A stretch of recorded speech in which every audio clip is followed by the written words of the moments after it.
మన వేసుకుంటా అని చెప్పి అక్కడి నుంచి ఇక్కడికి రప్పించిండు మేడం.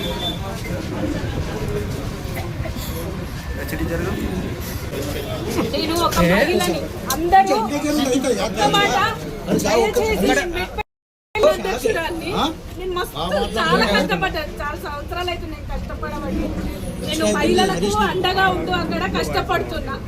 నేను ఒక మహిళని అడిగిన, ఎవరు మొగోళ్ళు వచ్చినా నా భార్యకి అడిగిన టికెట్లు, కానీ నేను సొంతంగా నేను నిల్చుంటా, నా వార్డు సమస్యలకు నేను పరిష్కారం చేసుకుంటాను వచ్చి ఒక టౌన్ అధ్యక్షురాలు అడుగుతా టికెట్ ఇవ్వకపోవడం ఇది ఏంది సార్ నాకు చెప్పండి.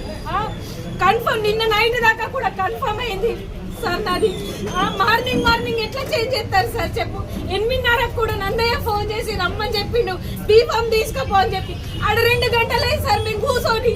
ఇప్పుడేమో నా చేతులు ఏం లేదు, మీ నరసింహారావు చేతులు ఉంది అని మాట్లాడుతున్నారు. నరసింహారావు సార్ 3-4 రోజుల నుండి పాట తీసుకొని 10-10:30 వస్తుందా. నేను కనీసం ఒక్క నిమిషం టైం ఇస్తలేడు మాట్లాడేందుకు.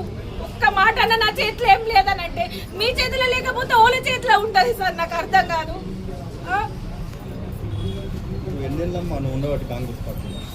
5 సంవత్సరాల కంటే ఎక్కువ అవుతుంది సార్. నేను ఆటో అప్పని చెల్లి కూడా వార్డుల ప్రచారం చేసిన నేను నరసింహారావు.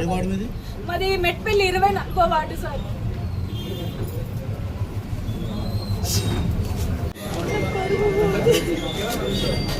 వార్డులు అందరూ ఆశ పెట్టుకొని